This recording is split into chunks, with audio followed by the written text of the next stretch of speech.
What's going on, everybody? Welcome back to Shaw Sports Talk. I'm super fired up to bring to you a very, very special edition of the show. On today's episode, we have my good friends and former 3-year starter at the Ohio State University, linebacker Steele Chambers. And together, we're going to talk about the Ohio State-Texas game from this past weekend, and we're going to talk about what we saw out of the Ohio State Buckeyes. Let's go!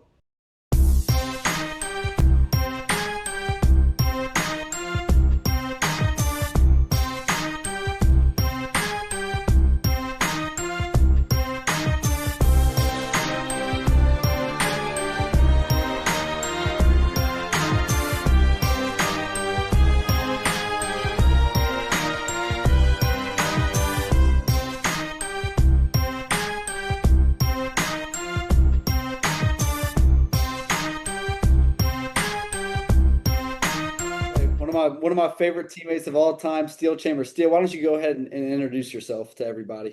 What's up? My name's Steele. I played 5 years at Ohio State as a linebacker. I played a season in the UFL, and I'm a current free agent. So that's me.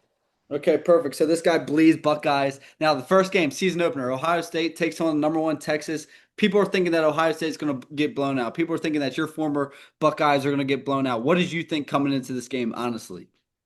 I wasn't terrified, but I didn't really know what to think because I mean they just lost so much from last year. For me, I was just always scared about how the front was going to look on the offense and the defense. But I mean, within the first quarter, probably yeah, even the first half, they kind of shut that doubt up. And then after the first half, I felt like they're kind of almost already back to like championship status. Okay, perfect. Now, one of the things was debating with some of my friends and some people was what was Coach Day's message leading up to this game? And me kind of knowing Coach Day, and you've been around him longer than I was. I was with him for 3 years. You're with him for 5 years. I said his message coming into this game was probably, listen, don't worry about the talent. It's not about talent. It's just doing your damn job. Do your damn job. Don't make dumb penalties. Don't make dumb turnovers. Just go out there, worry about doing your job, and the rest will take care of itself. Do you think that's probably what Coach Day was saying? What do you think his message was to the guys? Do you think he was telling them to stay calm? Do you think he was getting them amped up? How do you think he approached this game as kind of an overall leader? Yeah, definitely. And then I felt like something that he probably preached the entire offseason was that he's probably scared that a bunch of players thought that their shit didn't stink. Because I mean, at the end of the day, he's got a lot of young players who are coming into new roles, and a lot of them were probably part of that championship team. But at the end of the day, they haven't really contributed much, so they probably thought that they were already big time. But even though they haven't really proved anything, so I mean, I think it was a little bit of both messages, and then of course you probably had Coach Mick just talking about being tough, running the ball. It looked like they were trying to establish a run a lot, so I think Coach Day's big on toughness, so I feel like he was probably just preaching that the entire offseason and definitely the week leading up to that game. Yeah, I agree with you. I agree with you. Now, you and Tommy Eichenberg were holding down the linebacking core for a while now. Now it's two guys. These two look a little bit more freakier than you two did. I'm not gonna lie. But what Oh, dude, that's not. It's not even And close. you're I mean, kind of, he. tell us all about everything you know about those two guys. Give us their names and kind of what you thought about their overall performance. Well, you got Sonny Styles, Mister New Blocko. I mean, he's just a genetic freak.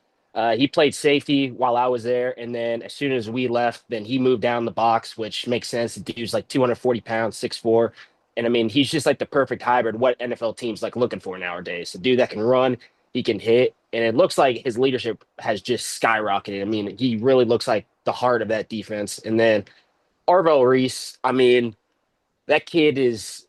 Uh, he's quite literally like the Black Panther or something. I mean, that dude, my last year, Tommy's last year, he was a freshman. He didn't know what was going on. We had Knowles at the time who was just cussing him every single day because he was just a freshman like me and you were. Right. But it obviously looks like he's gotten the defense down. He's starting to pick stuff up and he's just playing free. And I mean, when he does that, along with Matt Patricia, he's using it beautifully. I mean, he looks like a Buckus Award winner kind of guy. Exactly. I mean, he really bursted onto the scene, in my opinion. He looked great. He kind of looks like a freak. Now, you just kind of talked about Coach Knowles, and then you talked about Coach Patricia a little bit. What did you see out of Coach Patricia that you really liked? Because you mean his defense did a hell of a job holding those guys to only 7 points. I think back to Arvell, I feel like he utilized Arvell really well. They had him playing on the ball. He was off. He played a lot of spy on Arch, and then he used Caleb Downs really well. I mean, he was just all over the field per usual. And I mean, I just feel like it was a good mix of just exotic looks, just trying to confuse a young quarterback for an away game for the first game of the year, and then just letting his players play. There was a big fourth down. in the fourth quarter where I think it was like 4th and 3 in the red zone. And he just decided to play man. I know Coach Day preaches like sometimes you just got to win your battles, and I feel like he's kind of relayed that information to Matt Patricia, and you see that in the way that he's calling games. Okay, Steele. So you talked about kind of Patricia mixing up the looks and stuff, and this leads me into my next question. What did you think about Arch Manning's performance? Because at first I was like, man, it could have just been the pregame jitters, and you can talk about this. But when I played in the Ohio State Stadium for the first time, I was as nervous as can be, and really didn't have my best game, and kind of just felt nervous the whole time, in all honesty. And but then the more I thought about it, the more I really am concerned about Arch. I mean, he missed a lot of easy throws. I think he only made two really good throws that I saw. How much of this are you willing to say, okay, it was the first big time game for him, could have been some nerves, and then going against such a good defense and such a good defensive coordinator and Patricia, or and compared to, maybe Arch just isn't who we kind of are thinking that he is. I think like if you're selling your Arch Manning stock already, I think that's crazy because I mean there's so many factors that went into that performance. You've got, first of all, the dude's Arch Manning. He's got the Manning name on his back. He's got a lot to uphold. You're going into a hostile environment in the shoe, the number 3 team. You've got what looks like a top 2, top 1 defense that you're playing against. You've got basically like an Ed Reed Jr. back there that you're probably thinking about every single play. And then just again, with just like the expectations, I mean, he had commercials between every single, like in every single commercial break. He had a glass commercial. He had a Viore commercial. I mean, the dude is supposed to be. They're typing him up to be like the next Tim Tebow. That's how I felt as far as just the expectations. So he didn't play well, but I mean, I feel like he's going to bounce back because I mean he's just got to. They play at Texas. He's got to perform. But I mean, he definitely didn't play the way that I was expecting him to. But I think he's going to bounce back. Perfect. So now on the flip side, looking at Julian Sand, I mean, I thought he really impressed me, but what impressed me the most about him is he just looked really prepared for this moment. And he looked super confident, he looked super calm. I mean, the stars, the lights, they didn't look too bright for him at all. So what did you kind of think about his performance overall and just kind of in comparison to what you saw out of Arch? I think you got to attribute that to, I mean, of course, Julian himself, and then Coach Day, and then Hartline. I Yeah. mean, I feel like they put him in positions where he didn't have to be the superhero. He didn't have to make the big plays, but he did whenever he threw that ball to Carnell. But I mean, he played a simple game. The offensive line played fantastic. He didn't get sacked once. I mean, he just played a clean game. He didn't turn the ball over. He made first downs when he had to, and I feel like the way him and then the coaching staff just handled the situation they're put in with a new quarterback, I feel like they handled that beautifully. So Steele, if you're a Buckeye fan, are you all in saying we're going 12 and 0, 13 and 0, we're going to win the national championship, we're going back to back? What is kind of your expectations for this Ohio State team moving forward in your opinion after seeing that first game? Should we jump all in on the bandwagon now or should we be like pump the brakes? It was week 1. We got a long way to go. I mean, I never want to pump the brakes. I'm going to be in that saddle with them the whole year, but I mean, there's always challenges. I mean, winning football games is hard. Coach Day, he told us that a bunch whenever we were there. But I mean, I feel like they have the talent right now to do it. And then I think once they build that experience on the front seven on defense, O line, the QB, I feel like the sky's the limit for them. But I mean, there's always going to be trap games out there. You've got Penn State, who's returning a lot of guys, and then you've got the team up north, who's that's always going to be a good game. So I'm jumping all in. But I mean, there's always different factors, but I can see this team making a big run.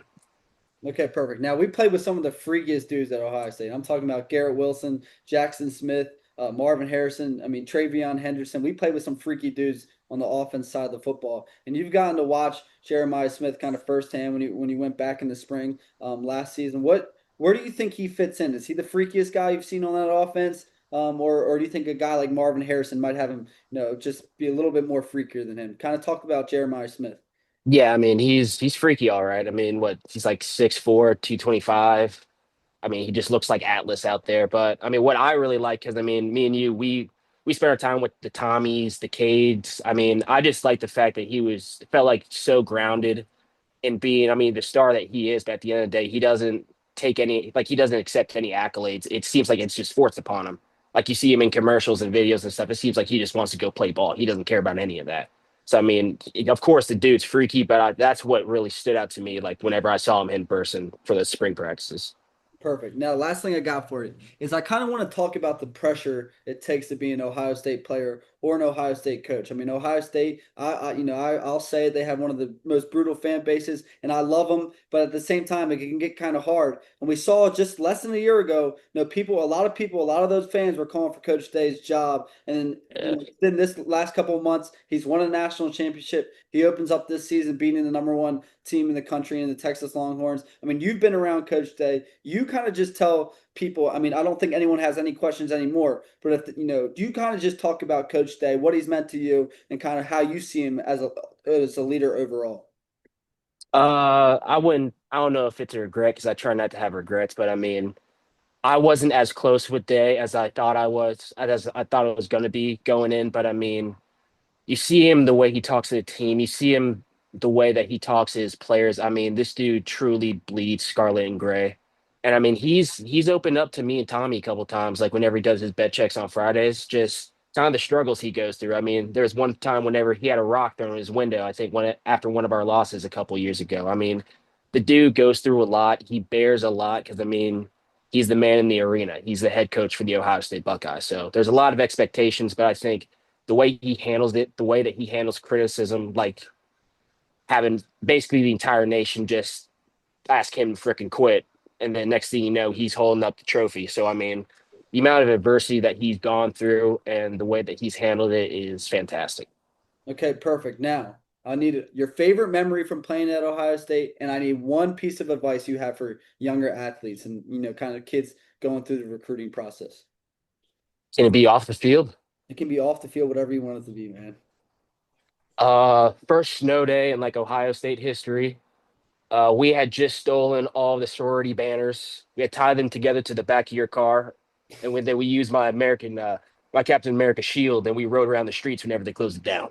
Yeah, man, I forgot about. We almost lost all Tommy to that one. Oh gosh, yeah, Tommy. Almost got hit Hey, by that shout out to the truck. boys. Shout out to the boys. Tommy Eichenberg, Cade Stover. They're getting their NFL season started with the Texans and the Raiders. So we're always pulling for them. But yeah, they were two dumbasses just like us. All right, now let's not Yeah, get talk about something serious. What yeah, love give us it. some advice for the young guys out there for some give us some real deal Steel Chambers advice. I know you got some good stuff in there. I know. I mean, especially with like the situation I'm in. I mean, the free agent life sucks.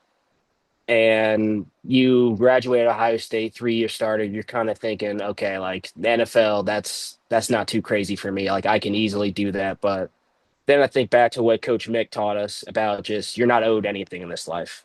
And I think I definitely heard that, but I don't know if I truly listened to it. And now I'm starting to really realize how true that is. That no matter how much work you put in, no matter how much effort you put towards something, you're not always guaranteed that. I think that's something that's going to stick for me, and I hope that sticks for anyone else watching this. Okay, perfect. All right, Steele, you're my boy, man. That wraps it up. Do me a favor. If you like today's show, go ahead and hit the subscribe button because more will be coming. And also, while you're at it, go to Instagram and follow my boy Steele at Steel Chambers 22. Steele has just started doing his own breakdowns of games, and he really dives into the details. And you can catch him on his Instagram at Steel Chambers 22. Let's do it.